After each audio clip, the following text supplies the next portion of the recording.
I can be your melody. A girl, I could write you a symphony. Check. Mic 1 1 1 1 2. Hello, good afternoon. I can be your melody. A girl, I could write you a symphony.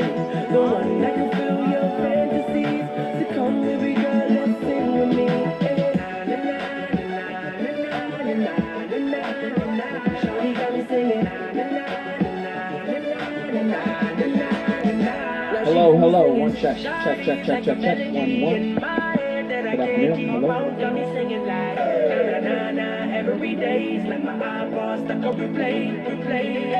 Shawty's like a melody in my head that I can't keep on. Got me singing like na. Every day's like my iPod stuck on replay. Yeah, we're good to. You said 50, so Yeah. we're wait till then. I have so much attitude, my girl.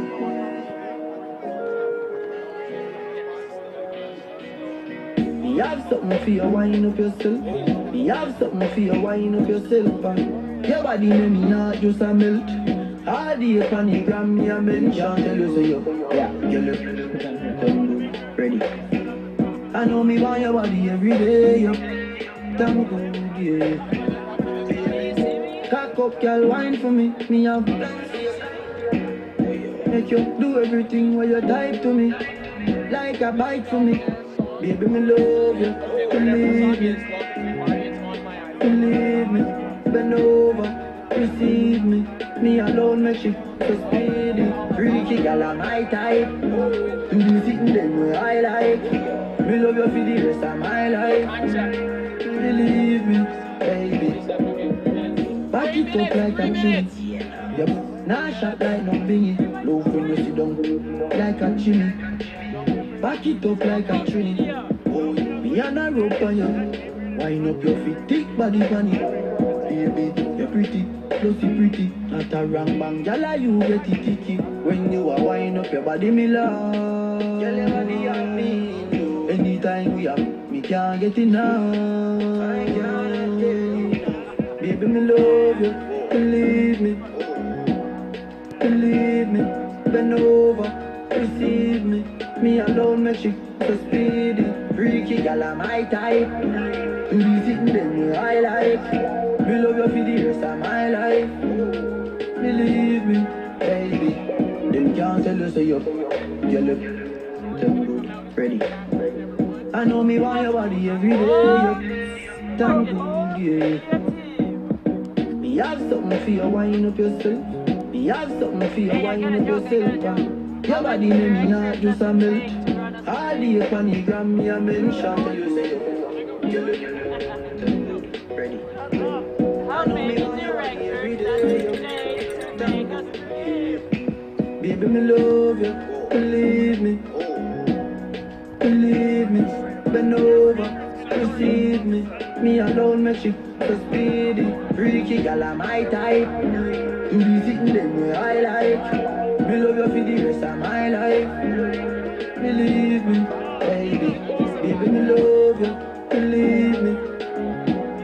Believe me, bend over, receive me. Me alone make she so speedy. Freaky girl, I'm my type. Do the sitting them where I like. Me love you for the rest of my life. Believe me, baby.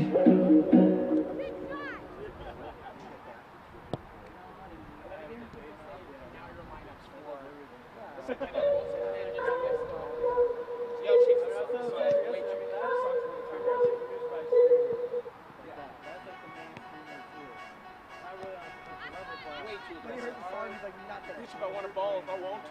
I'm like, nah, that's not happening. Oh, there you go. Need these now. Yo, stop them.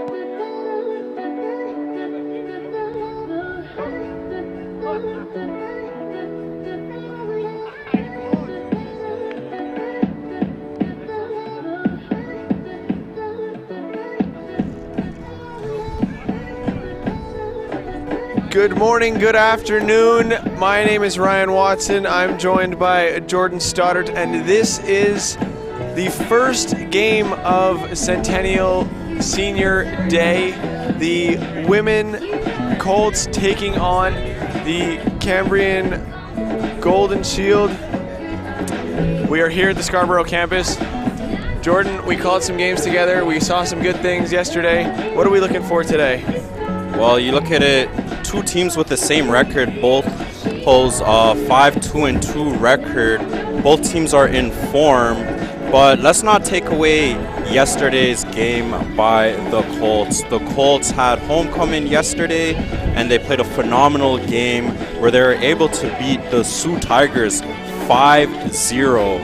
And that's what you want to end the season. You want to end the season on a high note, and now with Senior Day, you know the momentum is just going to come into this game. Absolutely. The teams are lining up for their standard uniform checks, but both teams coming into this game with the same record, same winning percentage, 5-2-2, 5 wins, 2 losses, 2 ties, draws, sorry, pardon my soccer lingo, but seemingly a little more scoring power on the Cambrian side of the field.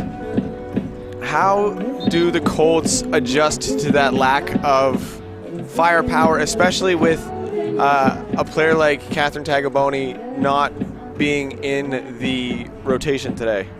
Yeah, well, unfortunately, Tagaboni had, which seemed like a pretty serious injury at the end of the game. The game was already put away 5-0. She was still in the 90th minute.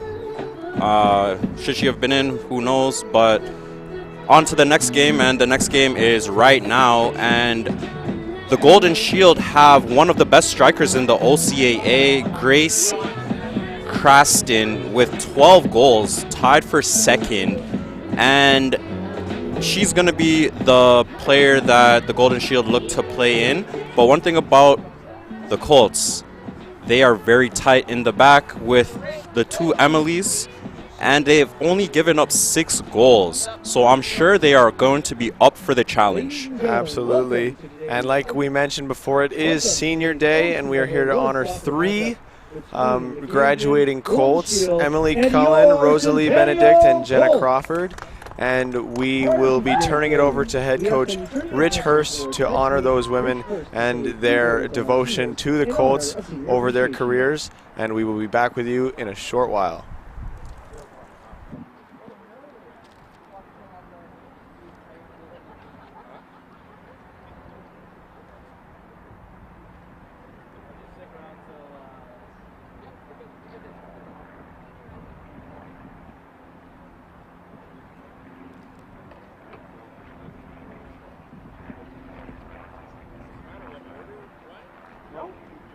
It's your order. You go by whatever you want.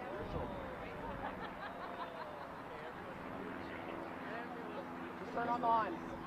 You guys want to say anything before me? No, we just did it. We're good. Oh, that's what everything. Sorry, I'm focused on soccer.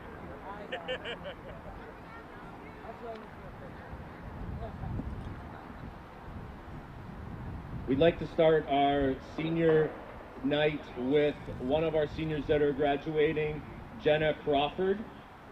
Jenna has been a key player for Centennial Colts for 2 years and has had tremendous growth as a player and a person during this time period.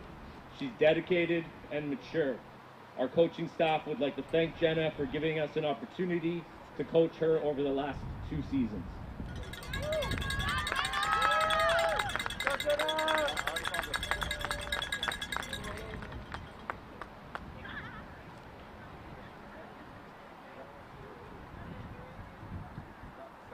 Let's get in front of the mic. Yeah, don't worry about it. Yeah. There we go. Put it on your picture. There we go.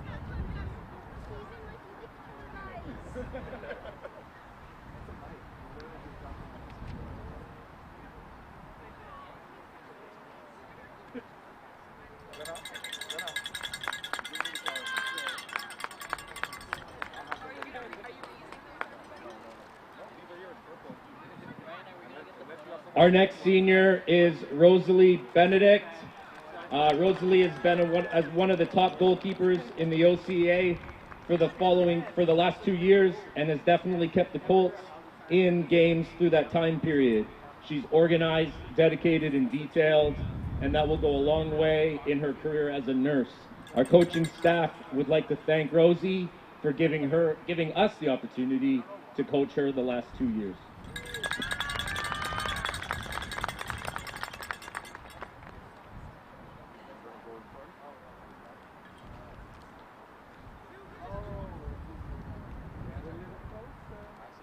Come on, Adam. You're part of the team.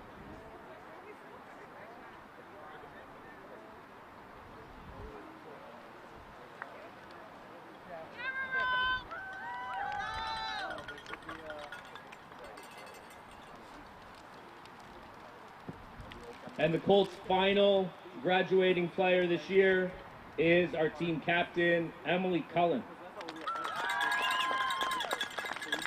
Emily is one of the top players in the OCA, definitely a candidate for a Player of the Year and a Defensive Player of the Year for 2022. I myself have coached for 30 years. Emily is by far the best captain I've had during that time period. The real key with Emily is that she works when nobody else is watching her. We look forward to continuing to work with Emily over the next 8 months as she looks to pursue her next goal in our sport.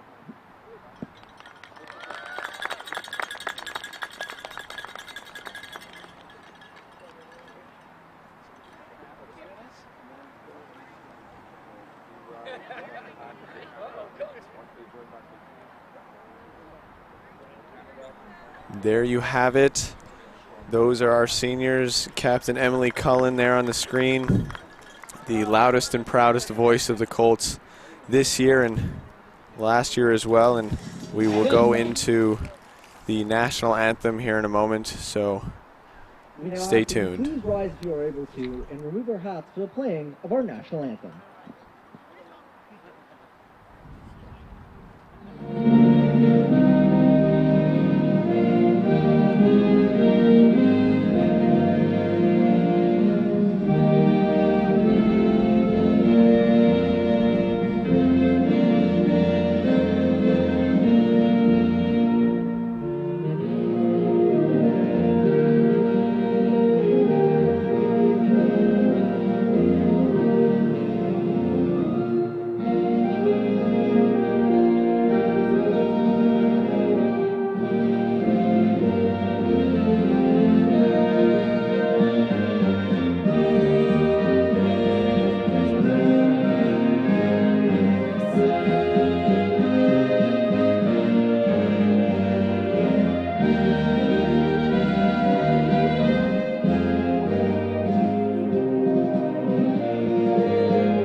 Here is the starting lineup for the visiting Cambrian College Golden Shield. From Barrie, Ontario, number 2, Emma Faulkner. From North Bay, Ontario, number 7, Zenna Hillard. From Sudbury, Ontario, number 8, Grace Cranston. From Sudbury, Ontario, number 10, McKenna Cresswell. From Skeet, Ontario, number 11, Nora Jermain. From Sudbury, Ontario, number 13, Cassidy Burton. From Sudbury, Ontario, number 15, Mackenzie Watkins. From Brampton, Ontario, number 17, Claire O'Grady. From Thorold, Ontario, number 20, Caitlin Presley. From Ajax, Ontario, number 20, Aisha Warren. And in goal from Belleville, Ontario, number 23, Laura Hill.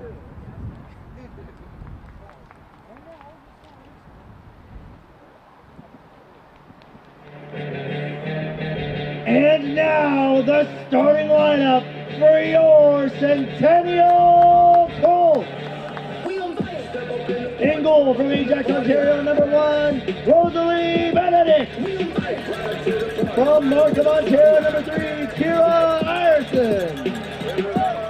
From Pickering, Ontario, number 4, Emily Cullen.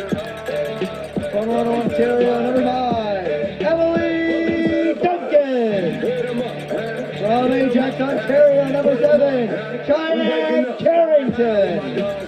From Kitchener, Ontario, number 8, Jenna Crawford. From Bradford, Ontario, number 9, Regan Hutchison. From Whitby, Ontario, number 12, Noelle Harnett. From Burlington, Ontario, number 13, Wiley DeCobb. From Roseoak, Ontario, number 17, Soledad Vasquez Chupino. And from Hamilton, Ontario, number 19, Emma Henriquez. Your Centennial Colts. There you have it, ladies and gentlemen. Those were your starting lineups. If you couldn't hear it, I'll reiterate them for you. Starting for Cambrian College, Emma Faulkner, Zena Hilliard, Grace Cranston, McKenna Cresswell, Nora Zwirban, Cassidy Burton, Mackenzie Watkins, Claire O'Grady, Caitlin Presley, Aisha Warren, and Laura Hill. And for your Centennial Colts, starting in net, Rosalie Benedict, the senior, getting a start here today. Kira Ireson, Emily Cullen, Emily Duncan, Cheyenne Carrington, Jenna Crawford, the 3-year senior as well, getting the start here today. Reagan Hutchinson, Noelle Harnett, Miley DeCoff, who leads the Colts in goals with 6. Soledad Vasquez Chiquito, Emma Hendricks, and that is your starting lineup as we are here underway. Ball quickly out of bounds there as the Colts set for a throw-in. Jordan, for those that are just tuning in, Colts having a bit of a confidence boost yesterday after winning against the Sioux College Tigers 5-0. Pretty large margin of victory there as Kira Ireson is battling there for the ball. What is the key for the Colts to take 2 out of this 3 games for this homestand? Just like they did yesterday against the Sioux Cougars, you want to get out early, and that's getting some goals pretty quickly and getting behind the Golden Shield back line. We all know the footwork that Kira Ireson has. If she could perfectly pass those long balls into the strikers, we could see if they just play off of Noelle Harnett, who is really good at holding up the ball, and from there you just go, because you know what you're getting from Reagan Hutchinson on the right wing and Cheyenne Carrington on the left wing. Absolutely. The Colts seemingly playing a bit of a more defensive pattern than they were yesterday. Reagan Hutchinson back at the what I would assume to be the right wing back position that she plays so well. How important is it that the Colts don't get caught on the offensive side of the field? The striking power of the Golden Shield, pretty dominant. Second most, their striker has the second most goals in the league.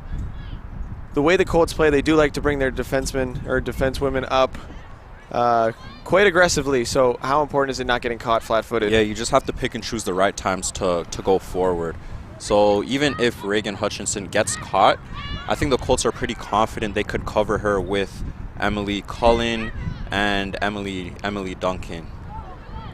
And as we speak, Reagan Hutchinson getting on her horse, no pun intended, and the Knights playing the body pretty heavily. No call there as the cross goes into the box, but little too much on that pass as Carrington, nicely defended, goes out for a corner kick. First set piece here to come in this game.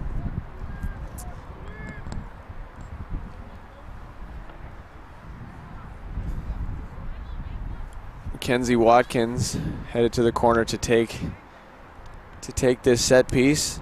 Colts will look to just clear it out of danger. When in doubt, get it out. Ball's in, finds the head of a Shield, but is ping-ponging around the box as the Colts try and clear it. And that one sailed over the net, out for a goal kick. And on these corner kicks, you just got to be aware of where number 8 is. Number 8 is Grace Cranston. She has a nose for goal, as we mentioned. Second most goals in the OCAA. Notable shout out, Rosalie Benedict, who hasn't gotten as many starts this season with the addition of Jordan Crone-Slate, but finding herself in the net here for Seniors Day, rightfully so, as she sends that one up to midfield. Gotta love Seniors Days. Absolutely, all 3 seniors on the pitch to start the match today as Kira Ireson tries to find her teammate in Noelle Harnett. That's cleared out by the Shield for a attacking zone throw-in for the Colts.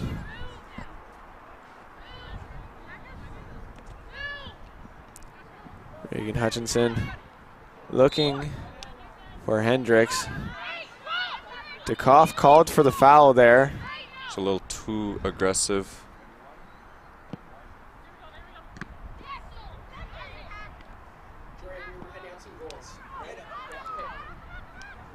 The counterattack of the Shield a little more prominent than what the Colts have been accustomed to yesterday. Then again, they did play the powerhouse team of Seneca College a couple weeks ago, so they are no stranger to defending in the back two of the Emilys, as they are affectionately known.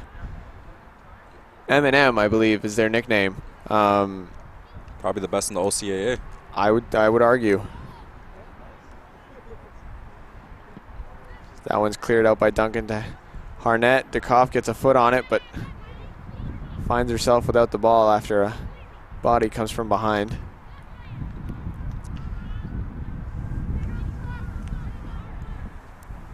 What are you seeing here in the early going there, Jordan, that you think should be addressed before it gets to be too late? Yeah, so right now it looks like the game is mostly played in the midfield. So you want to see a bit more combination passing by both teams.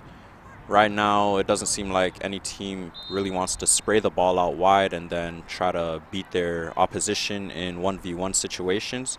So it's just about not being too predictable, staying on one side of the field, go both sides, make the other team chase. Notable absent in the midfield for the Colts in Catherine Tagaboni, the rookie who hails from Ohio, or at least that's where she played her last stint of soccer. Late game injury, not sure what the injury is exactly, but she is not dressed and will not play here today in the Colts' last game of the regular season. Another notable mention for those of you who are interested, there are some stakes on the line. The home field advantage for the crossover game that results in where you end up in the championship tournament at stake here. If the Colts win, they win home field advantage, but with a loss, they will have to travel to play that crossover game. So not exactly the highest stakes, but nevertheless, you definitely want to play at home when it matters, wouldn't you say? Yeah, you always want to be at home. You get that home field advantage. The fans, friends are here. And then who knows your home field more than the home team? DeKoff trying to find Harnett on a run there, but well defended by the Shield. Kira Ireson with the ball at her feet. Well, Ireson bringing it to the byline, but couldn't cross it into the box quite as effectively as she probably would have liked. It goes out for a goal kick for the Shield. Not as windy as yesterday. There's still some wind though, and we'll see if these teams use that to their advantage. Not nearly as frosty either, so. As Emily Duncan tries to put a ball on net there. I don't hate it. Testing the goalie early. It was a little off target. GPS finder on that one was a little off, but make them know that you're not afraid to shoot from distance. Not mad at the strike at all. Gotta let the opposing keeper know that you're not afraid to shoot even if you are a defender.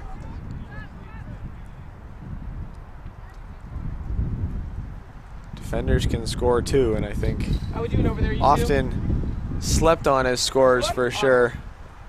Yesterday in the men's game, Michael Cicciarelli scores the best Colts goal I've ever seen from about 20 feet outside of the box.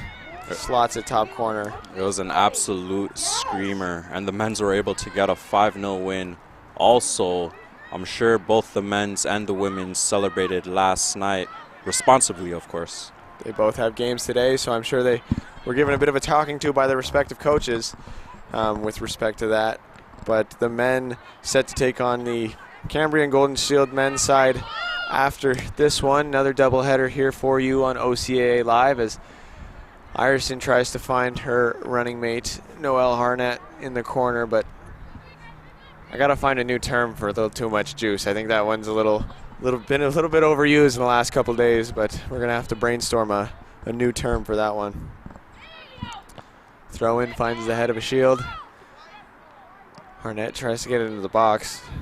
Cleared out by the shield, but Duncan trying to keep it in. Good pressure there by Duncan. It's always good to put pressure on your opposition without fouling. She didn't get her hands on the back and forced the Golden Shield to kick the ball out. Little lackadaisical there by Soledad Chiquito, but Colts retain possession as Miley DeKoff tries to find Harnett. Possible threatening situation there, but neutralized by the Shield defense. Jenna Crawford there on the left, at the left wing back position. Emily Duncan playing a little farther up than we're used to seeing her, which is interesting given the offensive prowess of this Cambrian team. But nevertheless, I'm sure Coach Rich Hurst knows exactly what he's expecting of his players, and I'm sure they are going to try and execute that game plan perfectly with an aggressive tackle there by the Shield defender on Kira Ireson. That was number 20, Caitlin Presley. And here on the set pieces, these teams are so evenly matched. I think set pieces are going to be a big deal. Whichever team can capitalize maybe could get the victory here in this game. As always, Emily Cullen on the set pieces. Tries to find her teammate running back post, but just a little too much power. As the Colts reset and prepare for the missed kick ensuing there. Attack. Sure, she wanted to get that in the air. Doubt we'll see that again from her. Hopefully it will be the first of many here to come today.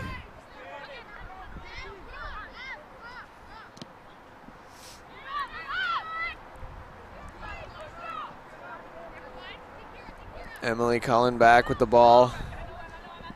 Trying to get it across half to Harnett, but jumped by the Shield defender. As the Shield now on the offensive. Presley trying to chase that one down, but to no avail. Goal kick for Benedict to come.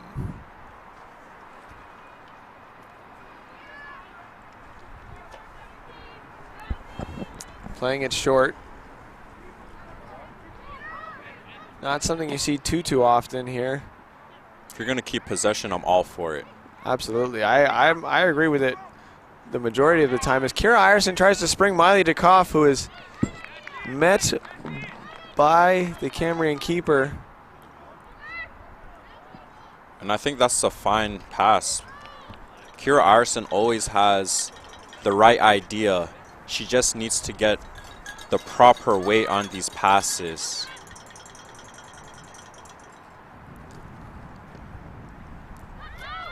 We are 12 minutes into this first half here at the Progress campus. Not too much time has passed, so I'm sure both teams are still trying to find their bearings. 2 games in 2 days for the Colts. As Kira Ireson finds herself with the ball in the midfield, trying to spring Cheyenne Carrington. But it seems like the Cambrian defense knows how to read these through balls a little too well.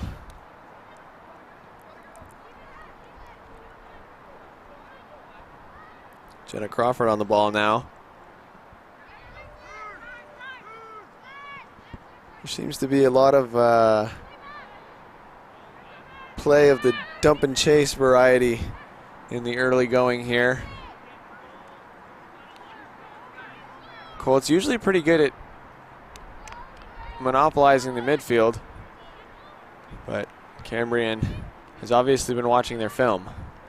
Yeah, in the midfield, the Colts right now, mostly Kira Arson's getting most of the ball. And again, I've mentioned this yesterday, even if she can dribble, do it herself, so far we haven't seen her perform much of those skill moves we've seen. So we'll see if she gets on the ball more and shows her shiftiness.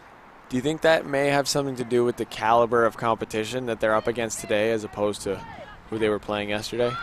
Yes, that is true, but you always have to take risks in these big games. A good challenge by Cassidy Burton of the Shield to dispossess Kira Ireson in a threatening position there as they now try and mount an attack. Ball goes out of bounds there for a Shield throw-in.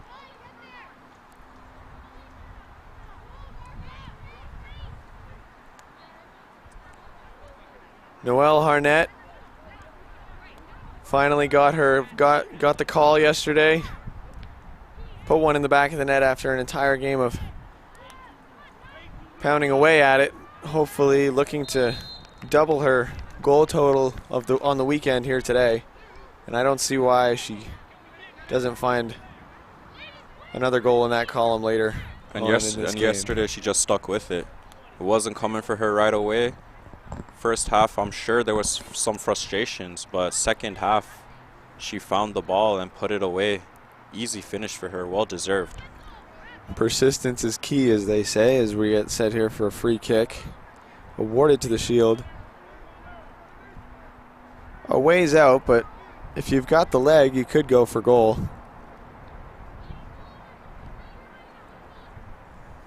But the experienced Rosalie Benedict in nets, not sure how effective that would be, as she does go for goal and slots it home top corner. Didn't think she would go for a goal from so far out, but as you said, Ryan, you have to shoot to score, and she's seen an opening, and it was just out of the reach for Colts goalkeeper Rosalie Benedict. That puts the Golden Shield up 1-0. Number 15, Mackenzie Watkins, You can wait for a stoppage play, Jordan. I believe, was on the delivering end of that free kick. A lot of battling there on the short sideline. Goal scored by number 15, Mackenzie Watkins. Good battle there between Reagan Hutchinson and Caitlin Presley. Presley showing some tenacity, to put it nicely, here in the early going, having taking out a couple Colts in her way so far. And she's second on the Golden Shield in goals with 8 on the season. She's got grit and she's got skill, clearly, as Reagan Hutchinson tries to find Miley DeKoff in the middle of the pitch. Sold that Jaquito to Noelle Harnett. Miley DeKoff laying the body, not particularly known for her physicality, given that she is not the largest person, only standing at 5'0", but taking on the center back with ease there. Awarding a foul to the Shield. Miley DeKoff's trying to find the ball. She can't find it just yet, but showing her feistiness. Good little three passes strung together by the Colts there. Miley DeKoff up the wing, trying to show her footwork as she burns her defender, crosses into the box to Ireson, who couldn't put a foot on it, but Soldat Chiquito cleans it up, but is met with a wall or a shield rather, as the Colts try and regroup. Noelle Harnett now with the ball at the top of the box, crosses it in, but again finding the foot of a shield as opposed to the intended Colt. And right there, Kira Arson a little too excited. Maybe if she could have took a touch, get the ball out of her feet, then take a strike. Don't always have to hit the ball first time.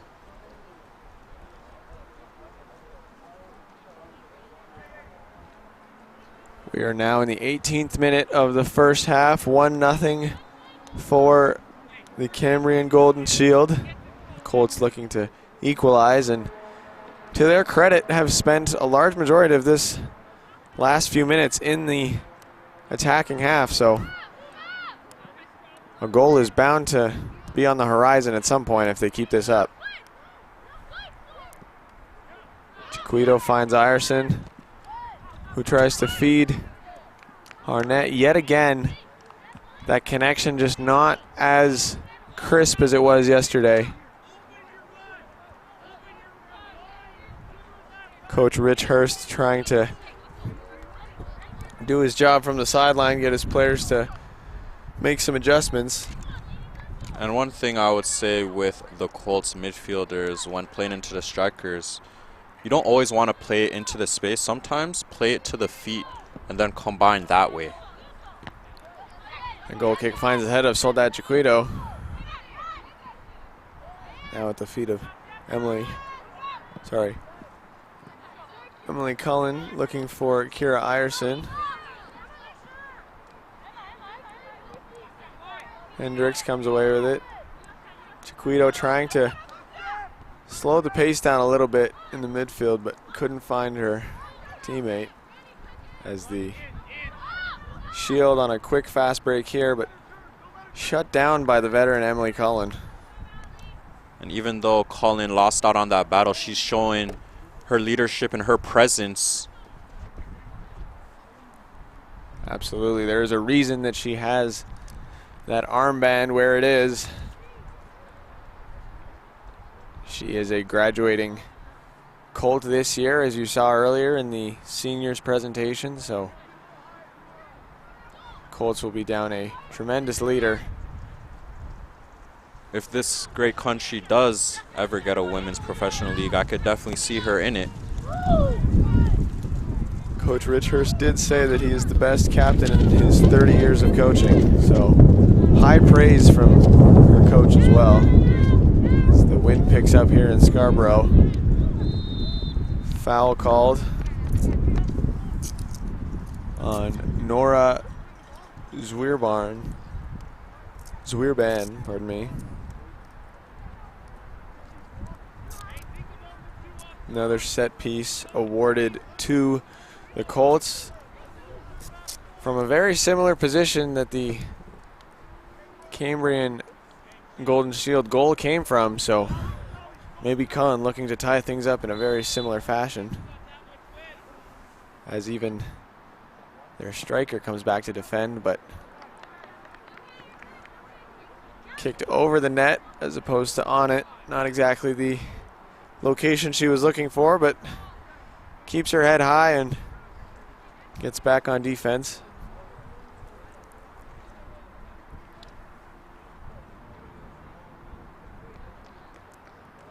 And the leading goal scorer for the Golden Shield, Grace Cranston, exits the game, and number 4, Caitlin McGurr, enters.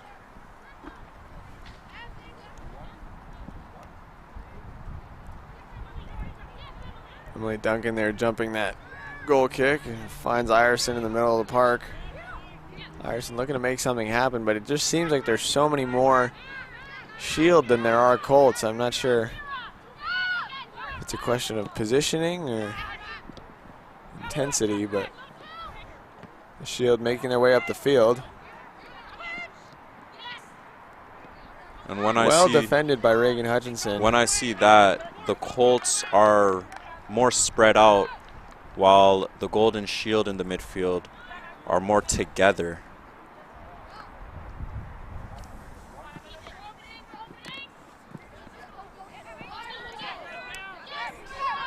Great move there by Noelle Harnett. She pressures the ball, wins her team a throw.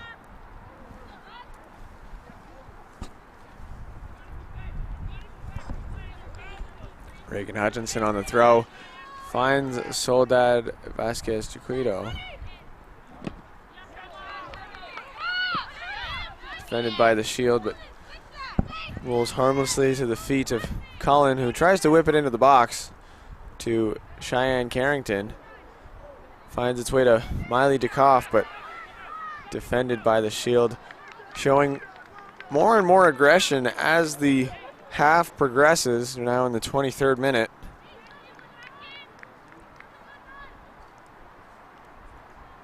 I think the Colts should try throwing their body around a little bit and match the intensity. I do think the Golden Shield have shown physical play on the Colts' better players like Cheyenne Carrington and Miley DeKoff. Nice little nutmeg there by Cheyenne Carrington. Miley DeKoff now takes advantage of the turf monster snatching her defender, but nothing comes of it as it rolls harmlessly into the hands of Laura Hill, the starting goalkeeper for the Shield.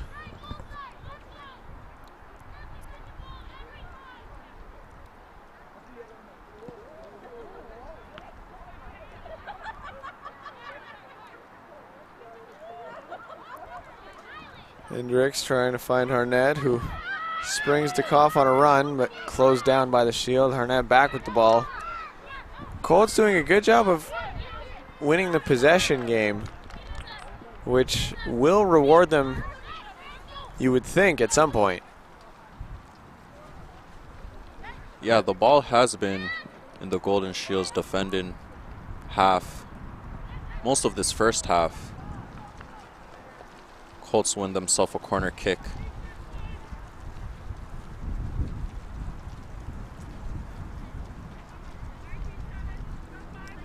Like you said, Jordan, set pieces should be the difference in this game, and so far they are, as the lone goal comes from a free kick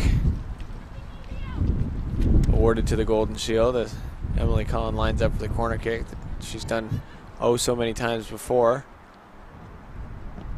Throws it into the box, finds a Colt, but bodies flying around as Hendricks goes for goal, but sails it over the net. And as you saw, Ryan, she's very off balance. She needs to keep her body balanced. She needs to stay. Honestly, when you're shooting the ball with your left foot, you need to kick through the ball and follow through. She lacked that there. Stay on top of the ball, that's what I was always taught, but sometimes when there's three different people pushing you three different ways, it's not the easiest task to accomplish, as we get set for this goal kick here. Good first touch by Presley Hutchinson. But the Colts come away with the ball. Kira Ireson trying to control it there, but to no avail as it's kicked all the way back to Emily Cullen. Reagan Hutchinson playing a much more defensive role today as opposed to her offensive up and down performance yesterday. She defends that out for a throw in for the Shield. Emma Faulkner coming to take the throw. Emily Cullen clears it out, but kept in by both teams. Kira Ireson doing that fancy footwork. Miley DeKoff finding Harnett on the wing. Everybody on their back foot for the Shield, and just in time intercepting that pass to kick it out for a throw-in. Maybe that's what the Colts need, that little move there by Ireson to rally the troops. You heard the fans, they're loving it. Absolutely. And they just need more of that. Just put the ball on net and hope for a bounce. It doesn't have to be a pretty goal, it just has to be a goal, and the Colts are definitely due. So far, as we reach the half hour, just under the half hour point. Good closeout by Emily Cullen.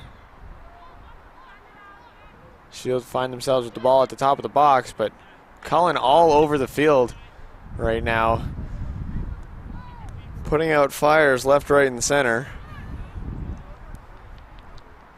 And off that kick, that goal kick, that's what you don't want. You don't want the ball bouncing. It not only bounced once, but it bounced twice. And then after that, anything could happen. And as you've seen, a wipeout there by Cullen, but she made up for it.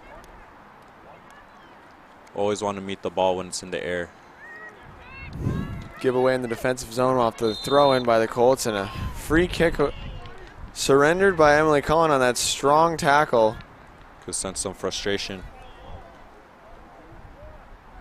Threatening from a very similar spot as they did last time where they capitalized. Mackenzie Watkins already got one on the day, looking for her second. If you went for goal the first time and you were farther out, there's no and it succeeded, there's no reason to not do it again, wouldn't you say? It's a no-brainer. She does it. She goes for goal, but this time over the net, much to the pleasure of Rosalie Benedict.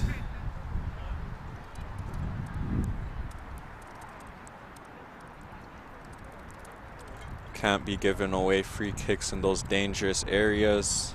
Especially now that you know they can score them. Yep. Plays it short there.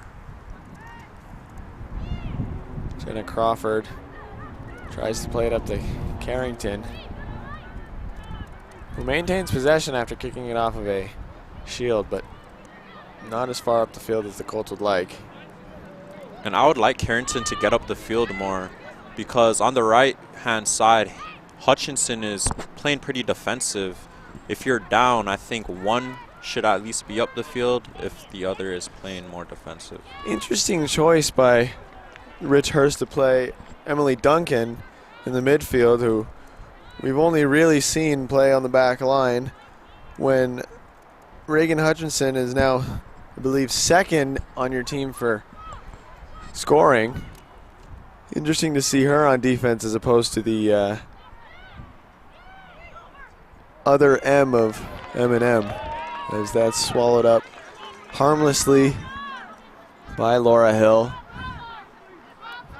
Having had more work than her counterpart in Rosalie Benedict, but the scoreline would not suggest it as that ball bounces over Soledad Chiquito and it's cleared to the back line. Emily Cullen with the ball at her feet now, looking for options, and decides to go long with it to Noelle Harnett, who doesn't come away with it. Shield in the middle of the park now with the ball, trying to play up the wings, which they've had some success doing, but a little too much power on that pass there as Jenna Crawford escorts it out of bounds. So where I think the Colts can do better is if you look at the gap from Kira Ireson to Noelle Harnett, it's pretty huge, and it's going to be hard to combine when you're so far away from each other. This is true. Kira Ireson, the middle woman in that 1-2-3, trying to do her best to complete that connection, but has not been working for the Colts so far as that attempt on goal sails to the left.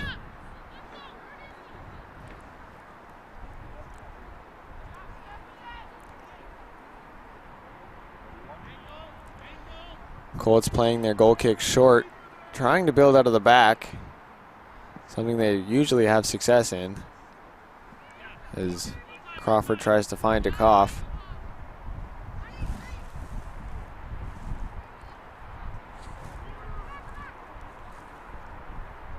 Whips it into the box for their striker, but doesn't find, but finds the foot of number 17, Claire O'Grady, and she slots it home over the head of Rosalie Benedict.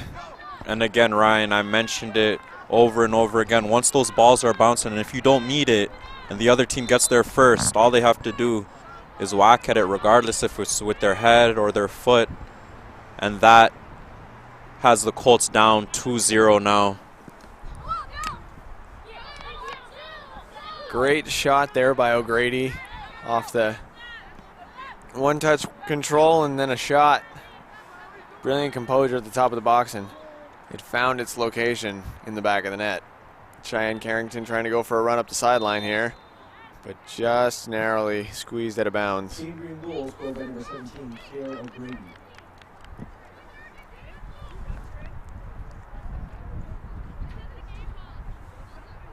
We are approaching, we're just over 10 minutes left to go in this first frame. Colts find themselves down 2-0 to the Cambrian Golden Shield.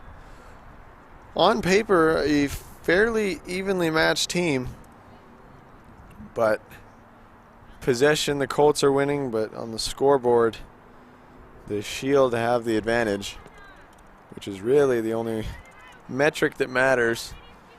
Colts playing for home field advantage in the crossover game, which is the beginning of the OCAA playoffs. And the thing is, both teams have shots, but the Golden Shield shots are on target, while I can't say the same thing about the Colts. Now having one goal from a set piece and one goal from free play. I'll just say just something out of nothing. The ball just popped out, bounced, and they got their foot to it first, the Golden Shield. Absolutely. Shield now playing with a little more confidence than they were before as Miley Dukoff tries to spring Noelle Harnett, who's now on the left side of the field, not the place she usually finds herself, but Colts retain possession on.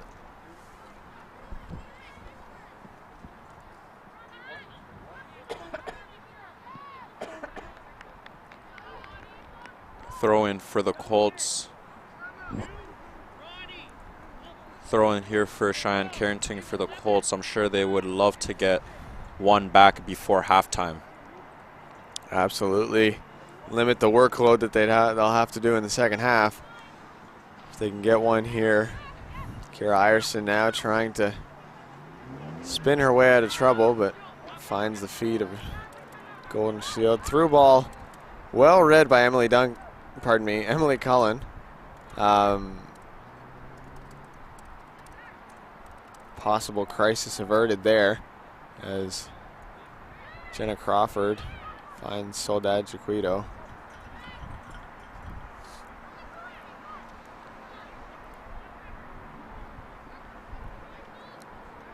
There seems to be I'm not sure if it's a size advantage for the Shield, but there's definitely an aggression that isn't being matched by the Colts. Have not seen that just yet. Of course, you know the Golden Shield are coming in here hungry.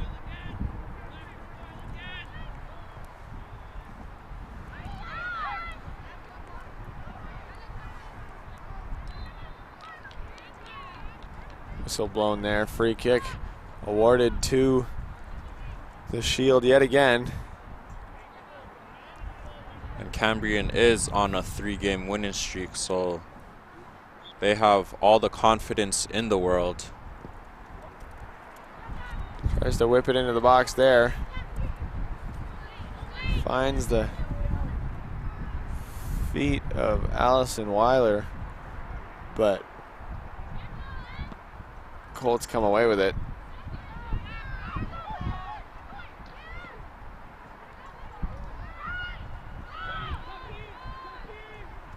Cheyenne Carrington up for Miley Dukoff, who's turning on the Jets, but met with 3. Goes for goal.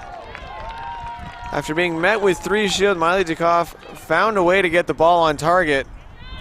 Almost looked like a missed kick there. Absolutely, but somehow as she's going to ground, she finds the power to get it on net. Laura Hill there to stop it as the Colts try and recreate the chance they just got. Chiquito over to Ierson on the right side of the field. Ryerson switching the play, looking for Dukoff, but nowhere to be found as that ball rolls out for another goal kick.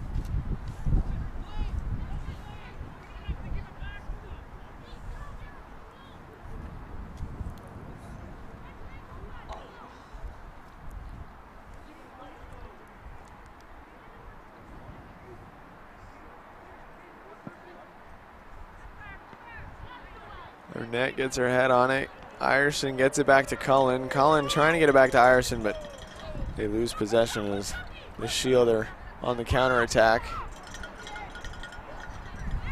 Emily Duncan finding herself back on defense, which is probably a mid-game adjustment by Coach Hurst. You'd wish she would kick it out for a throw, unfortunately. Looks like it's a corner. Yeah, throw, definitely lesser of two evils, but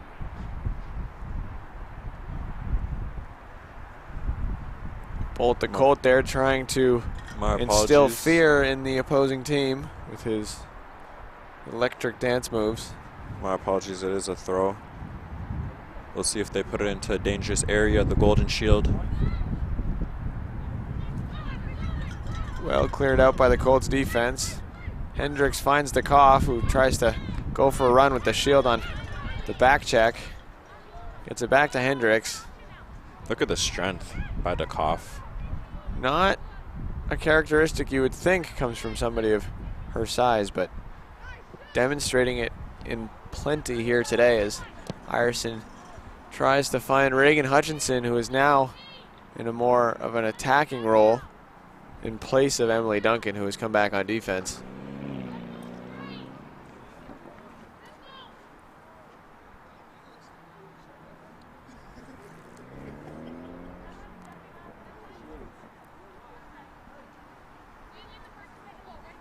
Laura Hill set to take the kick. Finds a fellow black jersey. Ireson giving her a run for her money there with the challenge as Cheyenne Carrington gets a foot in there. Colts maintain possession off the clearance by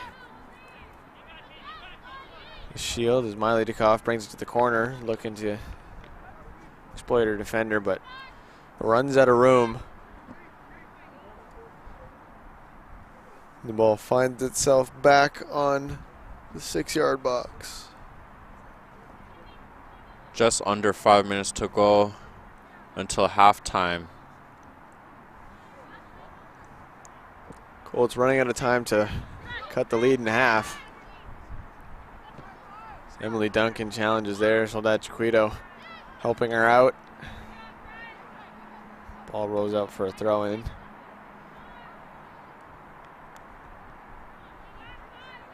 How much of an absence is Tagaboni in the midfield? Obviously an imposing presence, not playing today.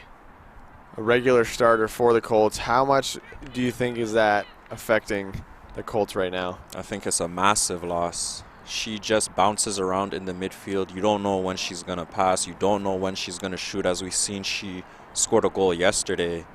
Just chipped the keeper. And you need a physical presence like her to boss around the midfield. And the thing about Tagaboni, what I think is so special, is she can come into the she could come into the defense, bring the ball up. She could go up top and help out with the strikers. She just does it all. And in her absence, the Colts don't seem like they're playing their game right now.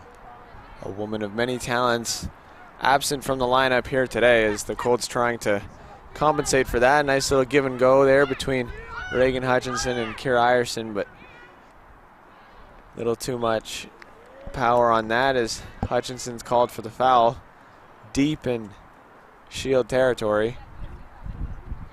Just over 2 minutes to go before stoppage time. Finds the head of Kira Ireson. Out for a Shield throw-in. That ball sounds rock hard. That sounded like it hurt. My brain hurts from that header there. But nevertheless, she did make the ball bounce, so the Colts keep possession. Miley DeKoff here. Ireson looking for options. Finds Soledad Chiquito back to Ireson.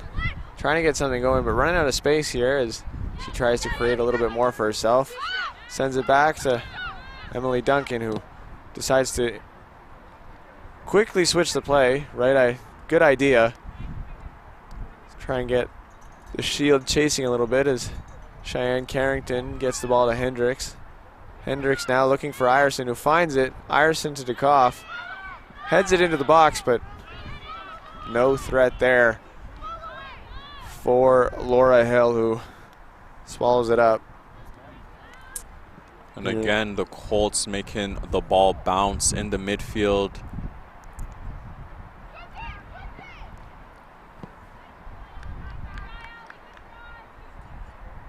Good clearance there by Duncan to get it out of trouble.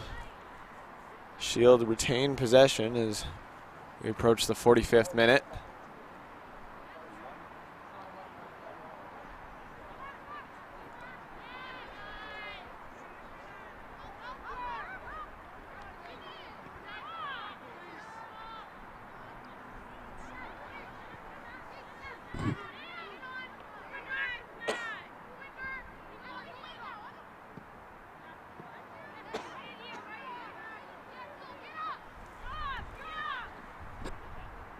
Shield now, ball in their own zone, kick it out of danger, but give it back to the Colts, who will look to make one last push here. Presumably not very much stoppage time to be added by the referee as the Shield cleared out of danger. Colts finding their way farther and farther away from the opposing net on these throw-ins. As Soldat Jaquito spins and gives it back to her defensive pairing of Cullen and Crawford.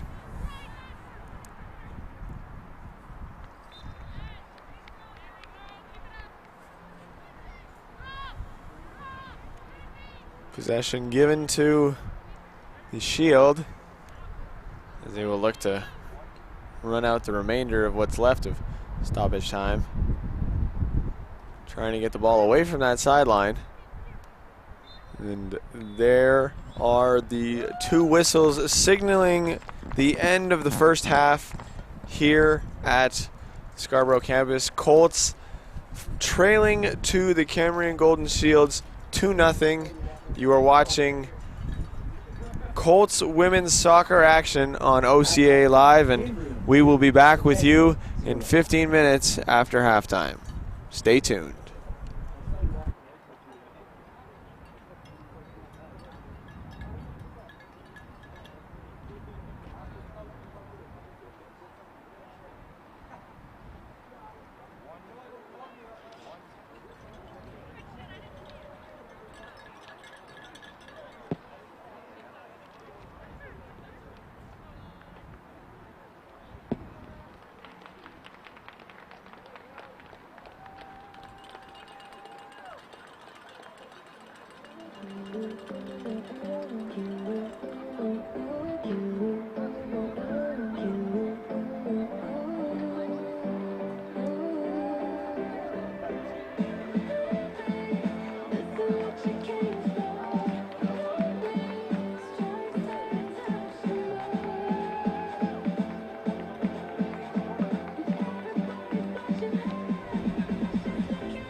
This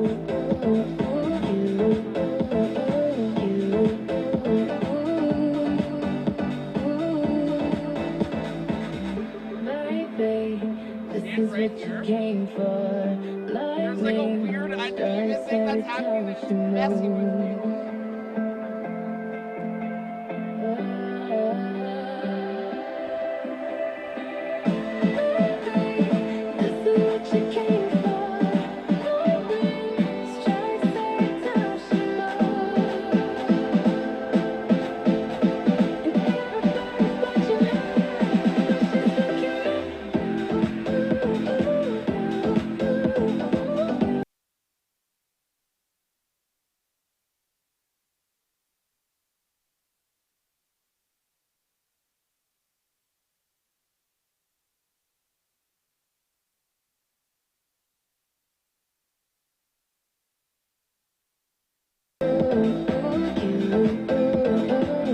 Well, there's two levels on this where like 100%, so if you're standing on one side, you'll hear it like really intensely on one ear and then not the other. As you like move in between.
Welcome back. We are back on the booth. My name is Ryan Watson. I'm joined by Jordan Stoddart, and this is the second half of the tilt between the Centennial Colts and the Cambrian College Golden Shield. Shield up 2-0 to start the half. And who would have guessed that their two leading scorers, Grace Cranston and Caitlin Presley, would not have a goal, and they're still leading 2-0. Well, like we said before, they are an offensively powered team. The leading scorer in Cranston for the Shield has 12 goals on the season, which doubles the total for the leading scorer of the Colts, and Miley DeKoff, who netted her 5th and 6th yesterday, but having one leading scorer double the amount of goals as the opposing teams is definitely not a fantastic sign. Colts known as more of a defensive team as opposed to the offensive prowess of their opponents here today. And you see in this second half, Joel Kafulu is the striker now, and Noel Harnett has been put into the midfield. I think that is a wise choice. I think Harnett feels a little more comfortable in the midfield on a sort of maybe winger position type of thing, whereas Kafulu is clearly a born and bred striker, as that ball goes out for a Shield throw-in. Rosalie Benedict still in between the posts for the Colts on her senior day, pardon me. As the Shield try and attack here, to no avail. Well defended by the captain. Not as much pep in their step from the likes of DeKoff and Carrington that have gotten the Colts to the 5-2-2 record that they have right now. And Reagan Hutchinson is the one that is off to start the second half.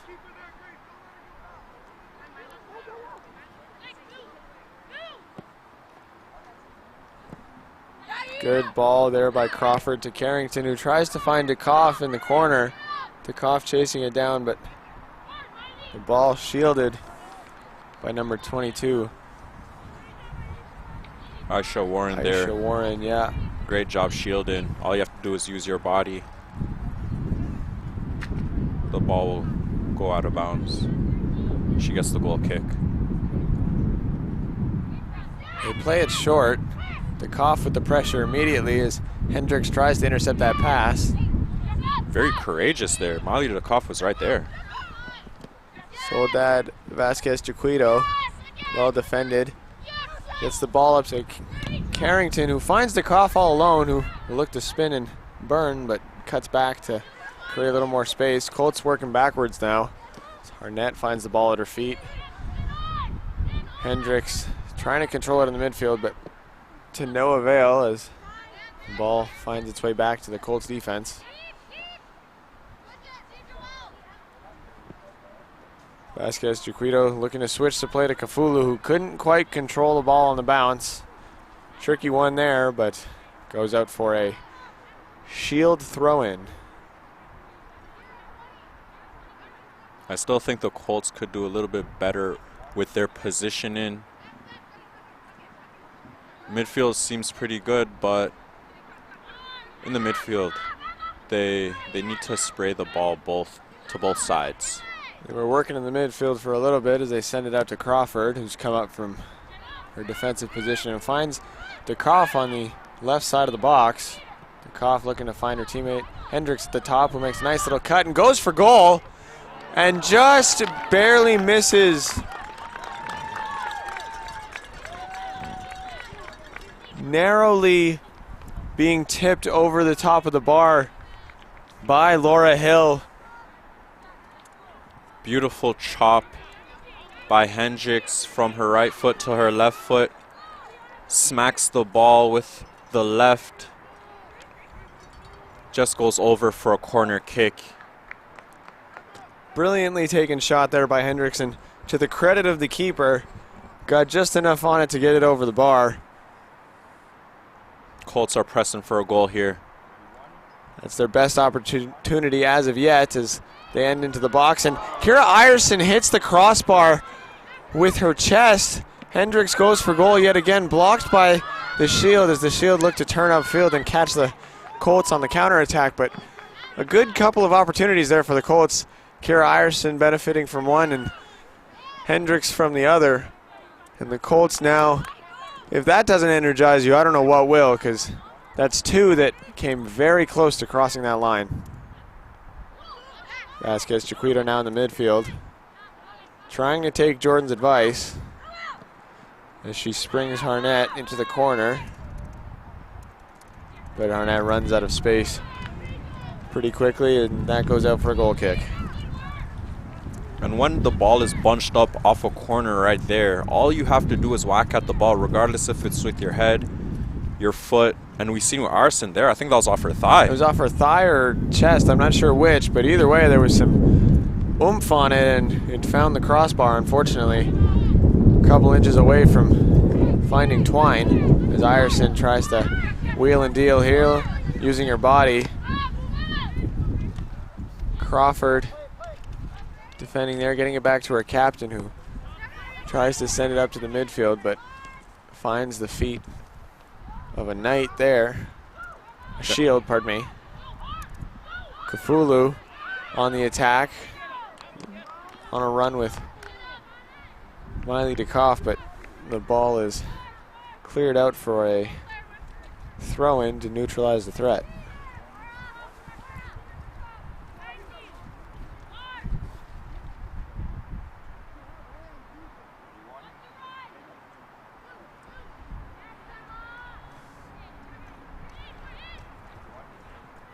Kafulu tries to put it into the box, but well defended by the Shield. As Emily Duncan is set to take this throw and try and reignite the Colts offense here. In the 52nd minute of the second half. Colts down by 2. Kira Ireson trying to cross it in, but a little off balance there on that attempt, but it was awarded with a corner. Emily Cullen, as is the usual, running to the flag to take this set piece, and hopefully the Colts can make something of the chaos that should ensue from this corner if it's anything like the last.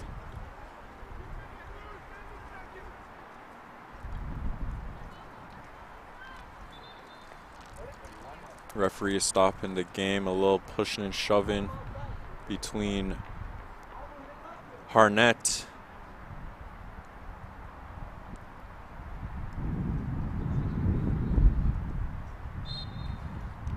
Don't mind that intensity as Cullen winds up for this corner, sends it in, finds the head of Kafulu, but not the right part of the noggin there as it sails out across the other side of the field for a goal kick. Right idea, just a little lacking of execution there as goal kick is taken up to half field, finds Vasquez Chiquito, but DeKoff pressuring, but just can't keep it in bounds. Good pressure there by the front offensive players for the Colts there. They're going to need to operate with a little more urgency on the pressures to try and catch the Shield sleeping. Colts definitely are giving the Golden Shield backline some problems this half. Must have had a good halftime talk from their coach, Rich Hurst. Cullen playing it back to Crawford, the veteran, who finds Harnett in the middle of the field. Crawford gonna look to spring Carrington. She does, and can Carrington beat her woman as she escorts it out of bounds, unfortunately, without making much of a go for the goal. Goes out for a goal kick, presumably to be taken by Laura Hill, but it seems as though it rotates between the keeper and the defender as to who takes these goal kicks. The Aisha Warren, the taker on that, the other 50% of those. as that finds the head of Duncan. Kept in by the Shield, but Colts maintain possession. Jaquito trying to switch the play. Finds Hendricks, who chops at it. Miley DeKoff coming away with the ball. Arnett, DeKoff, and Hendricks looking to get something going in the midfield as per the suggestion of our analyst. DeKoff now with the ball in the box. Looking to turn, but met with 2 Shield. That just goes to show you how threatening DeKoff actually is, that she has to be met with 2 defenders at any given moment. Yeah, she has a great touch on the ball. And then you don't know which way she's going to go because she's so shifty. She can touch the ball at the outside of both her feet and just spin her defenders. And we know how dangerous she is in 1v1 situations. The Colts looking like they're setting up a play for the corner. It finds a foot, but ends up in the hands of Laura Hill, who has been solid so far for the Shield. It almost feels like the Colts are going to get one in the next 5-10 minutes. It's looking like they're due, but the question is, can they get 2? Future rap career for I don't know. I'd like to take credit for that, but that was kind of an accident. But we might have to DM Drake. Maybe I'll be the fake Slim Shady. Substitutions here for the Colts. Kafulu and just Kafulu grabbing a penny. Replaced. Reagan Hutchinson has entered the field for the Colts, and just like the end of the first half, she's back on the right wing. Let's see if she can get a goal or even get some good quality crosses into the box. Well, we both know that she is definitely an offensive threat and finds herself off of her defensive duties and now trying to get her team back into this game.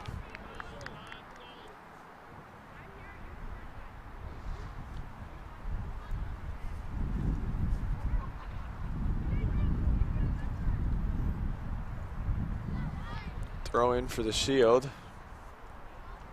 Play it on a bounce is number 20, Caitlin Presley.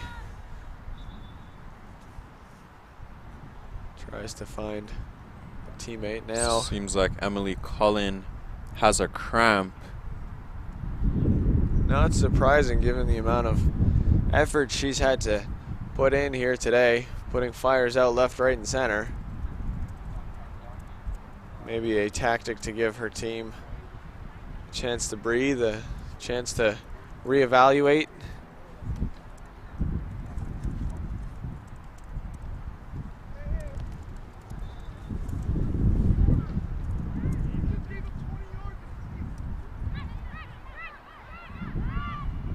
Shield come away with the ball. Cullen showing no signs of slowing down. Did you ever have any thoughts? There. Did you ever think she was going to come out the game there, Ryan? Absolutely not. I think it's her last, possibly her last home game here at the Progress campus, adorning the white and green of the Colts. She might have to lose a leg before no chance. She comes off the field for sure. No chance.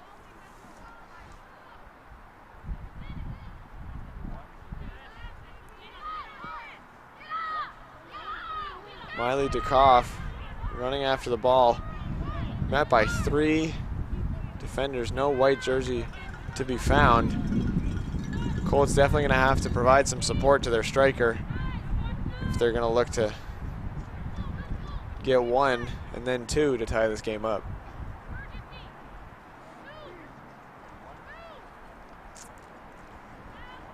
We are approaching the 60th minute of play as Miley DeKoff finds herself with the ball at the top of the box, but emphatically cleared out by the Shield, who I would argue have been outplayed. I don't think that's a crazy statement. I think the Colts have have definitely risen to the occasion, but the scoreline just hasn't reflected it. I would say for sure for this half. And again, number 8, Grace Cranston. I haven't really seen her. Colts definitely have shut her down. Kira Iverson now with the ball, trying to get it up the field to Reagan Hutchinson, but can't control it as it gets sent back into the Colts end of the field. Presley working up the wing against Iverson.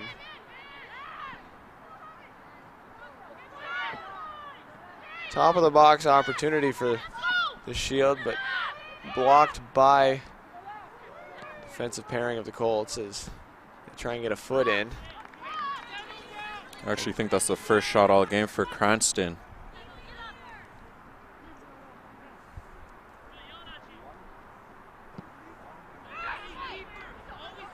The drop kick trying to find a striker of the Colts persuasion to no avail, but the Colts somehow come away with it as they try and build back up off the foot of Emily Duncan. Goes out for a Shield throw-in.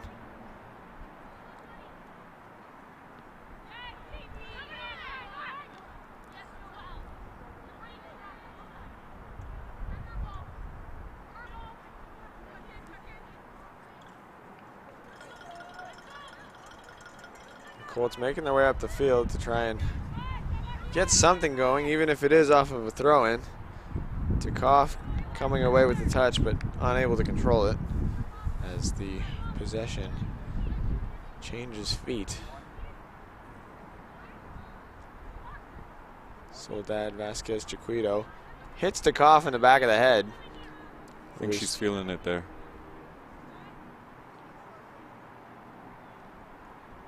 Has her hands to her head and her head to her knees. Back of the head is not a place you want to have knocked around. And the Shield take this opportunity to make a substitution. It is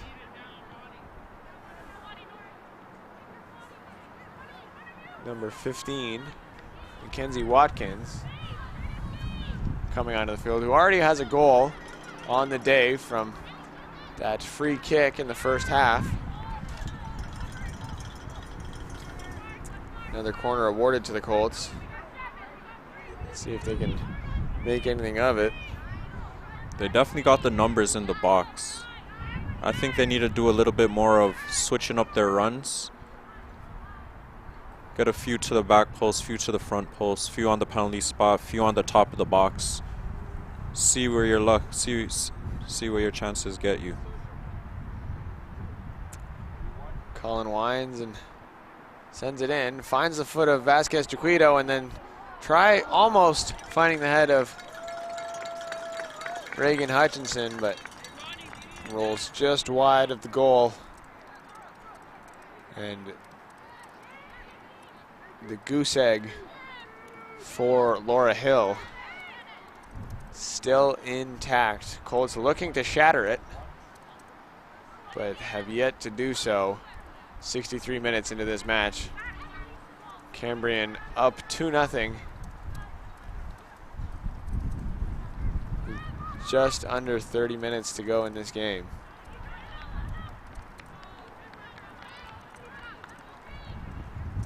Reagan Hutchinson trying to work the corner there, but runs out of room as the Colts strikers have so many times today, being met with the Cambrian defense. Seems like Aisha Warren is on goal kick duties for the rest of the game. I mean, that makes sense.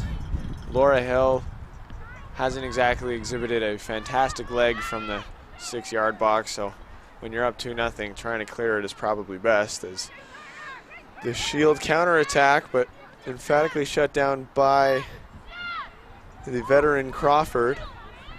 Shield still with the ball, playing it around a little bit. Harnett meets her woman and springs Miley Dukoff, who tries to go on a run, being chased by number 12, Presley Hutchinson.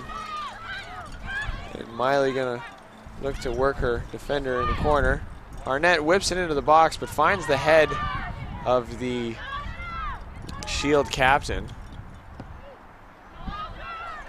Soledad Chiquito playing it to Kira Iverson, who tries to go a little tic-tac-toe, a little give and go there.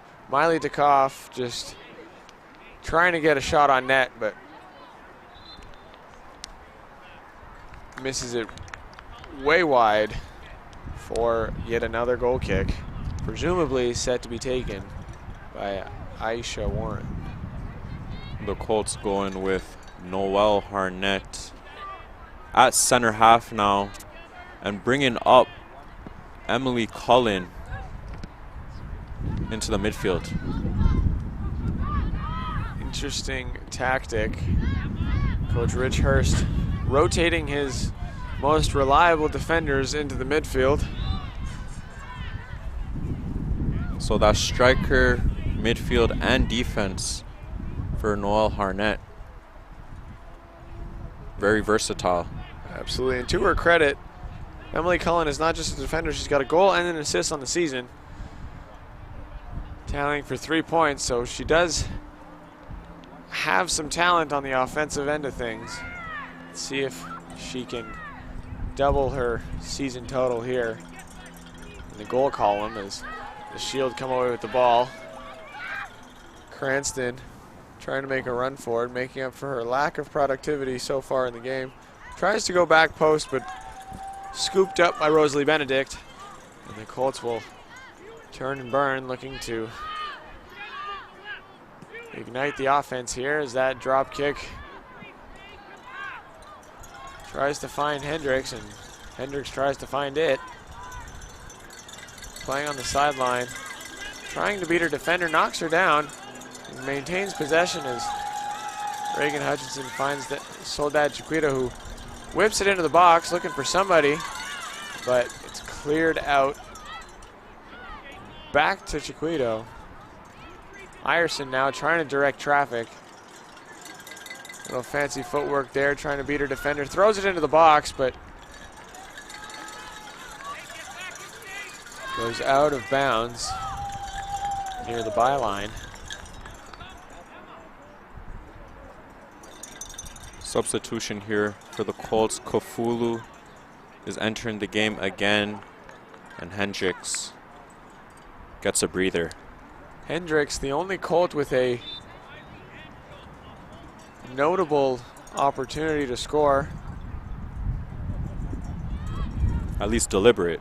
Deliberate, yes. Kira Iverson did have one that kind of was ping-ponging around, but the first real intentional opportunity off the foot of Hendricks, who now finds herself on the bench as the Colts try and get something going. Emily Cullen back checking. And tries to find Carrington, but it's intercepted by Presley Hutchinson. Kira Iverson coming away with it, taking on 3 Shield. Miley Dukoff with a great first touch, who springs Cheyenne Carrington. Beats her defender, gets grabbed in the box, but no call there. She did get an arm into her shoulder. You never know if you go down. You never know what these referees call. It's true, you don't. But with 20 minutes left, Colts looking to score by their own volition as Kofulu tries to shoulder that. Reagan Hutchinson goes for goal and takes out a Shield in the process.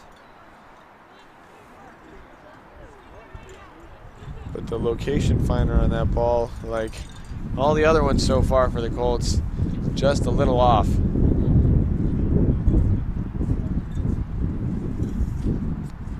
Cranston exits the game for the Golden Shield.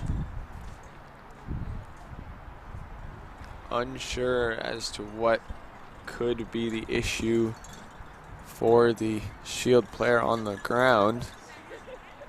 Can't quite see her number from our vantage point, so we'll get a name for you in a sec. Presley enters. I believe that's number 2, Emma Faulkner. Seems to be good enough to stay in the game, as this goal kick set to be taken by Laura Hill. Warren relieved of her duties.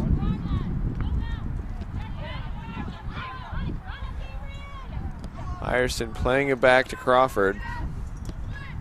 Crawford finds the captain, Emily Cullen, who's going on a bit of a run.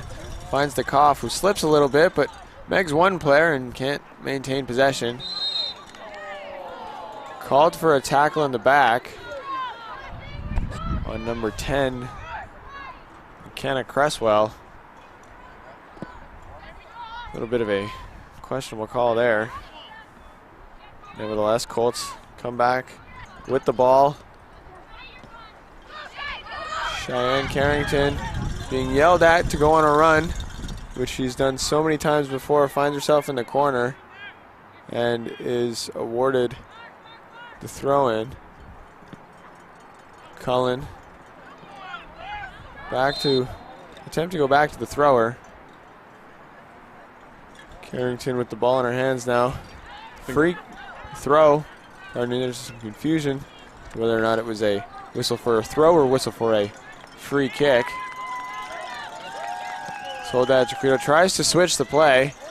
Kafulu thrown off by the diving defender as Arnett gives the ball away in the attacking half. Duncan with a brilliant tackle there to neutralize the threat, but the Shield keep coming. Go for goal, blocked by Duncan. Brilliant save by Rosalie Benedict to keep her team in this one. Emily Duncan making up for her now midfield D partner, Emily Cullen, and anchoring that back line, and Rosalie Benedict making a crucial save there to keep the Colts within 2. Under 20 minutes to go here at Progress Campus. It's almost time that you probably have to put another player up top. Try to get this goal, cut this lead in half.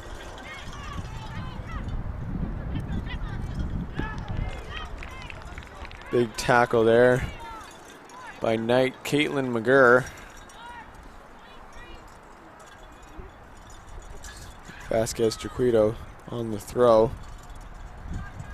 Colts making their way up the field via the throw-in. Jordan, obviously the wing-back position with Reagan Hutchinson and Noelle Harnett at times is very crucial to the identity of Colts' style of play. Jenna Crawford getting the start here on Seniors Night, rightfully so, but at what point do you think of subbing in someone with a little more speed to try and get those 2 goals that you need to tie this game, as that is crossed in and deflected out of danger by Laura Hill? I think you don't want to wait till the 80th minute. That's too late. Anytime now or within 2-3 minutes, want to get some more speed up top, and even if you don't get more speed up top, put more numbers up top. You see the Colts on this corner kick, they have everyone on the team's in the box except Crawford.